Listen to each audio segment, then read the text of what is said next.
Welcome back to the Audio Academy podcast. I'm your host, Georgie Jameson, and this week, it's no exaggeration to say that my guest is a radio legend. Many people in the audio industry say that the book, Creating Powerful Radio, is essential reading, and I have to say, I agree. The author of that book is journalist, talent coach, and mentor Valerie Geller, whose latest book, Beyond Powerful Radio, A Guide to the Digital World, is now on its third edition.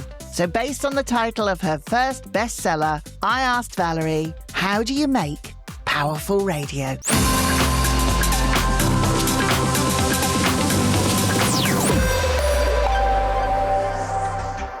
Basically, the reason that book exists is because I made every mistake in the book, lost jobs, failed and failed and failed, and then figured out ways that were effective to really work, to get, keep, and grow audiences, to develop talent, to connect artistic people with salespeople, to disseminate creative process so that people who maybe were in the accounting department or were corporate managers could actually understand and listen back to a radio show so that they knew when it worked, but they didn't know why. And this book actually picks it apart and shows you the skeleton of what you need to do and what happens when a show is working and when a moment of radio is boring, what's happening there. And so that's the essence of it. And the core of the book, Georgie, is tell the truth, make it matter, and never be boring. And that never changes. And this new edition, which came out in 2025, includes the new stuff, podcasting, social media, multi-platform storytelling, podcasting, AI, all of it. And the old book was the basic steps. So we mixed it together, and it's all now in one big, huge 500-page sort of a cookbook for how to do it. The first book was how to develop talent, how to develop producers, what makes a show, the powerful radio principles detailed. If you do these things, you will have a successful show. Sales is from Mars, programming is from Venus, and ways to promote your radio station. Those were all things in the book. And also how to find subjects. Who is talent? You really can't teach talent, but you can teach broadcasting. And sometimes in radio, when we couldn't find professional broadcasters that we thought, had that sparkle, that magic, that zip, what we would do sometimes is look to some of the other fields that are the communicator fields, therapists, writers, lawyers, politicians, priests, ministers, rabbis, occasionally the stand-up comedian, almost never an actor because they like to say other people's words. They don't have the motor inside to say their own. And they also sometimes don't have the courage to say their own. We made a list of 13 traits of what we look for in talent. And then there's a chapter on managing high ego, difficult talent. Because when you hire these people, they're cats with wild tails. They're really hard to manage. And you have to know going in, if you need somebody to lead the parade and bring in these audiences, they're not your average duck. These are going to be very unusual, creative, deeply interesting, deeply complex people, and they're not always easy to manage. So the first book covered all of that. But here's what powerful radio is. It feels authentic. It either informs, entertains, inspires, persuades, or you just simply feel connected to another person. Like if you're alone in a room or alone in a car and you just feel isolated and maybe lonely and you push a black button and suddenly there's somebody talking to you. And the best presenters, even though you've never met them, you feel like you know them because they've given you enough authentic self-revelation so that you know them. Radio has changed massively in the last 10 years, 15 Georgie, the years. world has changed. The world has changed massively. The entire planet Earth has changed. And you mentioned there in the new book, Beyond Powerful Radio, which is the guide to the digital world, you've had to think about things like podcasting. Let's talk about that because that first book was Creating Powerful Radio, but now, and we've done this, we're no longer the Radio Academy, we're the Audio Academy. We've had to broaden our approach, widen that approach, change that name because it is audio now. And within that, I'm talking books and audio drama and a voiceover artist and anything where you're listening. But podcasting is now huge. So how has your approach to training since that first book changed because of podcasting? Okay. First of all, podcasting is a new canvas. Not so new. It's 20 years old, 18 years old. Think of podcasting like this. You have a baby. You absolutely love this child. You're crazy about your kid. And then you have a second kid. These kids are different. They're both your children, but they're really different personalities and they have different needs and require different things. So if you can please think, if you work at a radio station and you don't think of, oh, I have to do the podcast or we have to post this, or so many people in radio looked at podcasting as this laborious extra thing they had to do, where the people who did really well with podcasting tended to be college kids who went, wow, this is fun. Look at this. Wow. I can make radio. I can do this, and it became exciting and all kinds of new creative people came up through it and they discovered things like, gee, it takes a really long time to edit. Well, duh, yeah, this is really hard work because the curse of our business always, Georgie, has been everyone can talk. So just everybody thinks it's so easy to do it. And, I always say, oh, sure, just try it. Everybody's got 3 shows in them. It's that 4th show that's the killer. You don't have skills and craft and training and desire and experience and want to do this more than anything in the world. I love radio. For me, radio opened up the world. It has been my life's work, my purpose, and my passion. But the thing that I would counsel every single person, you can love radio, but radio does not love you back.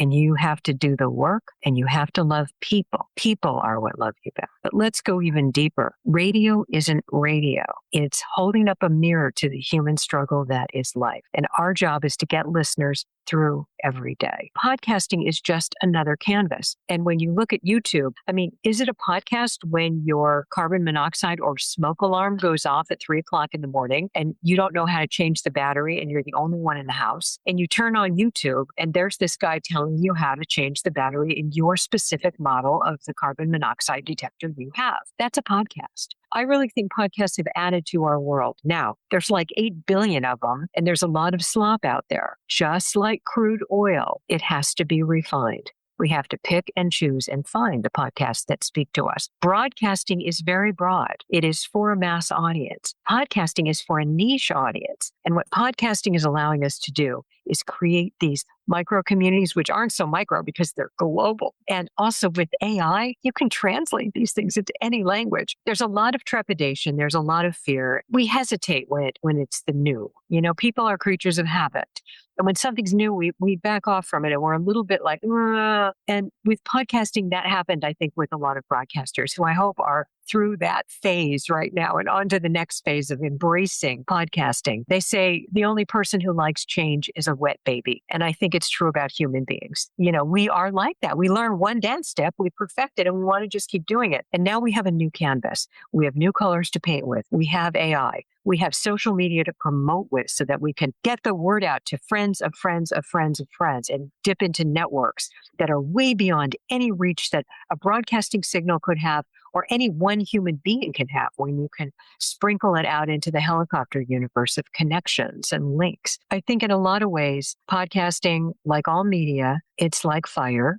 Social media, it can be used to warm you and it can be used to burn you. And we have to choose how we use it. We have to pick the shows we want to hear, pick the communities we want to be part of. Maybe sometimes they choose us. But overall, podcasting is another color in our paint box. And I say rejoice and embrace, but do it carefully. Within those colors of podcasting, though, we now have video podcasting. You, I think, like me, are from an audio background. You mentioned AI there as well, and you mentioned people being frightened of change. Yeah. They are overwhelmingly the 2 things, I think, that are changing rapidly, but are causing fear within the industry. What are your thoughts on both AI and is a video podcast a podcast? Okay, of course, a video podcast is a podcast. It's not radio. It is a podcast with video. And again, thank God at 3:00 in the morning when you're changing your smoke alarm, that guy put video up. If he was describing it, I would be, slitting my wrists, right? So thank God there's video. I think there's a time and a place for video. But here's something interesting. There was a study that showed that people were just as apt to listen to a podcast that just had something to look at. So you could put up some slides or, some kind of animated thing. It didn't have to be 2 two guys who looked like they slept under a bridge last night. And so you could just put up something to look. It could be your logo, your logo, and then maybe the sunset, and then your logo again. And people would watch that and listen as much as if you had video. I think especially if you use visual language, if you are using the language to describe things as you would in a wonderful audio piece, if you are using natural sound as you would do in an audio piece, you don't need the video. Video is when you need to look at something. I mean, you know what? I want my surgeon who's learning a new procedure. I want video on that podcast with 100% of my heart and soul. I want my surgeon to be watching that video again and again and again when he's learning a new procedure. One of the beauties of radio is that it's the imagination medium. And the pictures in your mind are so powerful and it's so intimate. And I think we get distracted. One of the magical things that happens in radio, I sometimes get in trouble for talking about this, Georgie, but I'll discuss it because I think it's important. You can bust prejudice because when you look at somebody, you see somebody that looks different from you. But when you listen to them, you hear their story. And when you hear their story, you open your heart in a different way than if your brain blocks them out because they're not like you. And we are so tribal that radio is one of the gifts we have to bust prejudice and allow understanding between people and connect communities. And we forget about that. The other thing about radio is that there's the magic of the imagination. Let's say, for example, if I want to tell you that there's a pink elephant, if I'm doing video, I have to actually find an elephant, Georgie. I have to paint it pink, and then I have to get it to stand still and take a picture. But if I'm talking to you on the radio, I can tell you that there's the pink elephant. Oh, he's doing a little dance. And oh, look, he's floating in the air now. He's doing, airlifts. I could make him do anything. And that's the imagination. I think visual writing can do that as well. I mean, one time I was working with a producer's workshop and we had 12 people outside by the pool at a hotel because it was a beautiful day. And I asked each of the producers to write one sentence about what you're looking at. Describe the scene. I need you to make a movie so that the listener can see what you're looking at. And this is what the scene looked like. It was a big, huge hotel pool. It was about 2:00 in the afternoon, very sunny. There were all these guys oiled up, big bellies, oiled up with suntan oil, drinking beers. And all of a sudden, this incredibly gorgeous woman, I mean, perfect body, number 10 lady in a bikini, walks out onto the diving board, gets on the diving board and does a perfect swan dive into the water. And one of the producers wrote, 12 middle-aged men sucking in their guts. That's radio.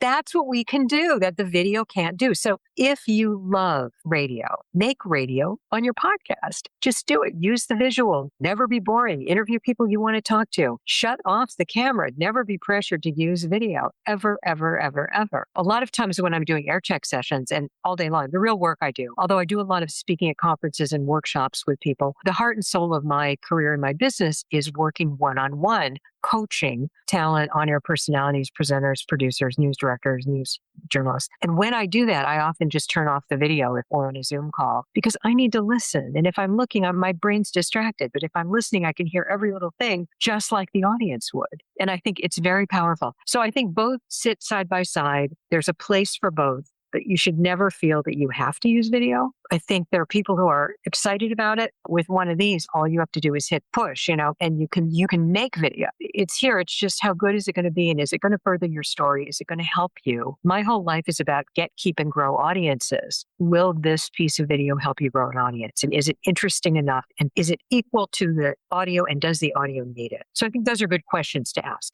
But there's no rules about podcasting. It's the Wild West. You can do whatever you want. You mentioned there your work that you do now, and that brings me nicely to your journey into radio, how it started, and your training and mentoring journey. So take me right back, Valerie, to how radio came into your life and the work that you do. It's really kind of like a lot of people. I was a little kid listening to radio. And when I was 7 years old, I called my first talkback show. The man on the air was kind of a nasty man. I'd never heard such a rude man. And he was talking about how you should never take children to the restaurant because they make so much noise, they bother people. And I got really angry, and it was at night and my parents were asleep. And I remember going down the hall because we had the phone wired into the wall. And I took the phone and I called the number they were giving out on the radio. I had a little transistor radio. And I said, now look, when you're little, everybody tells you when to go to bed, what to eat, what to wear, who to play with, when to go to school, when to go to church. Everything in your life is told to you. You don't have any power as a child. The only thing you can do when you're little is make noise. So please, sir, leave us alone and let us make the noise we need to make. And he said, kid, you can call my show anytime. And I became like a kid caller on the Joe Pine Show in Los Angeles, where I grew up. And that's how it started for me. And I never knew you could get a job doing this, or there was work to be had doing this. I ended up in journalism and as a writer, ended up doing stories about radio. And because of that, got into hosting a show and then producing and then moving around the country and working various jobs on air, talkback host, talkback producer, news director, news journalist, news reporter. I sat on the board of the Associated Press basically because I complained so much. They made so many mistakes and I would call them every day going, you missed the lead. You're writing for newspapers. And so they put me on their board. Yeah, you complain so much, you fix it, lady. And that's pretty much what happened. I ended up on that board. I ended up on radio and TV news directors board. I consulted Reuters and had a very deep journalism.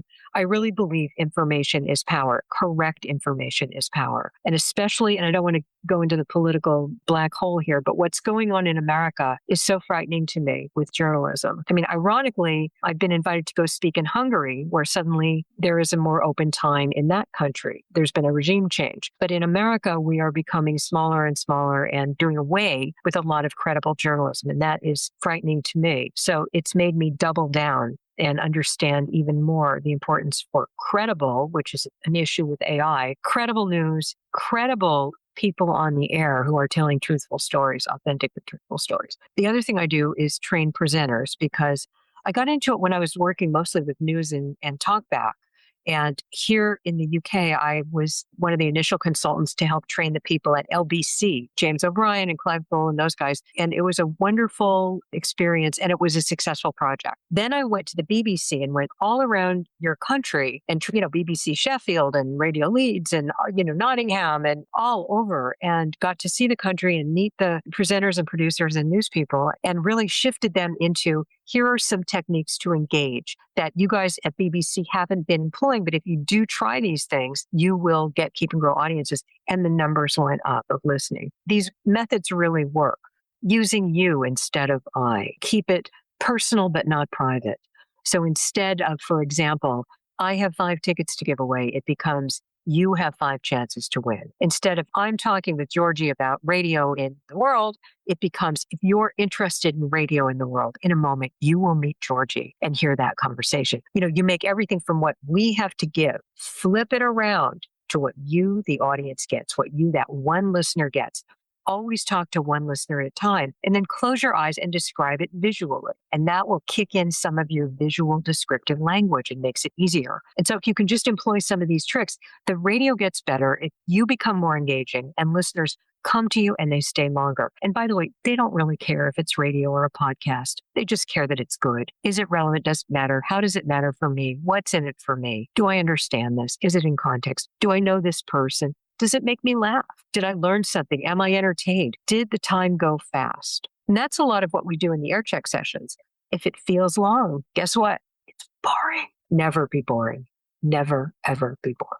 What excites you about the radio and audio industry now? And what do you think will be the next big thing? It's interesting. I'm asked this a lot, and I don't have a crystal ball because I know that from the beginning of time, humans have been story junkies. We love stories. We can never get enough good stories. And stories are how we learn and connect. I think that whatever the delivery system, we're going to still need and love and want stories to connect us. Humans are tribal. We need to be part of tribe. And they say the happy life is someone to love, something to do, something to hope for, and something to believe in. And radio helps you find those things and directs you and gives you those things because that's what a healthy human is. And healthy humans are tribal and we need others. We need our pack. Radio gives us our pack in this isolated, crazy world. What's different now is attention span. What's different between now and 20 years ago?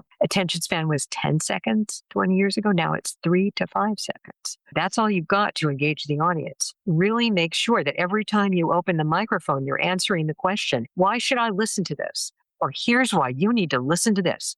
And then whatever you say next, that should be your opener. I worked at Wandsworth Prison. They have a prison radio station called Radio Wano. It's fantastic. It's inmates who run a radio station. And they asked me to come in and do a training. One of the pieces of audio that was a promo said, when I am working at the radio station and I am doing radio, I forget I'm in prison. And to me, that was the moment where I just thought, this is a great day to hear that one sentence. That radio, making it, listening to it can transport you. It can change you. It can open your world. You mentioned there you've been working with Prison Radio Association. Also, you're off to the Community Radio Conference. You've been working with Bauer. Tell me about these projects and what you're working on next. It's all the same thing. We don't even call it air checking. We call it polishing the diamond. Just figure everybody's good. Now, how do we get better? What are little tips and techniques we can do to just polish your edges to make you sparkle more? The common theme is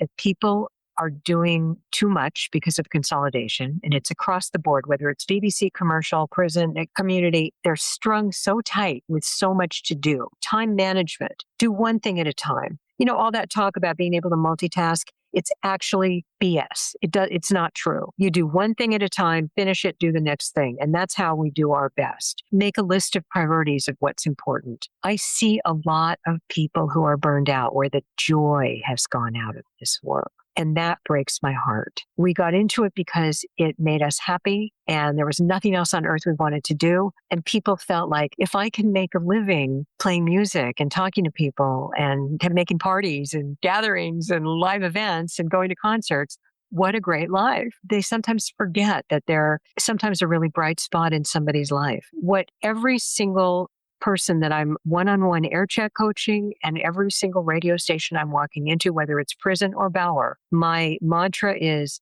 think about the audience, think listener, make everything you do about the listener. You are making an audio meal for this listener. Make it a Michelin star. Make it your best thing, the best of you. Use generator reactor. If you're reactive talent, find generators. If you're generative talent, find reactors so that you are your best, so that you're completely in power. Get help when you need it. And on days when you're low, light your fires at other fires so that you do not show the audience that you are low, because they can't have you low. They're looking to you to help them. Tell the truth, make it matter, never be boring is really the essence of it. Valerie, it's been amazing talking to you. It's like having a one-to-one masterclass. I've got one last question for you. Yeah. Why do you love radio? Why do you love anything? When you walk into a room and you feel at home. Why do you fall in love with your partner? You walk into a room and that person is home. And they say, and it's true, choose radio as you would choose a marriage partner, not because you can live with it, but because you can't live without it. They don't really care if it's radio or a podcast. They just care that it's good.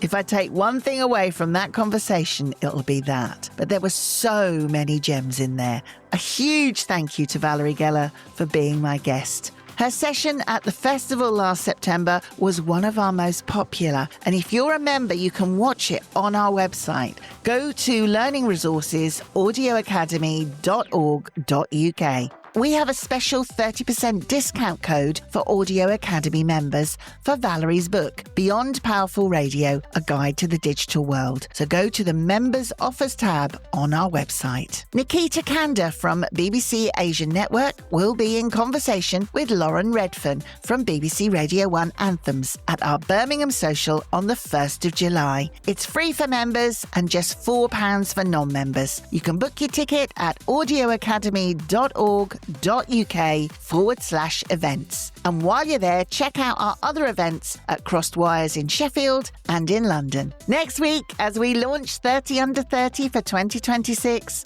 I chat with two people whose careers have gone from strength to strength since being part of a 30 Under 30 alumni. I'll see you next week.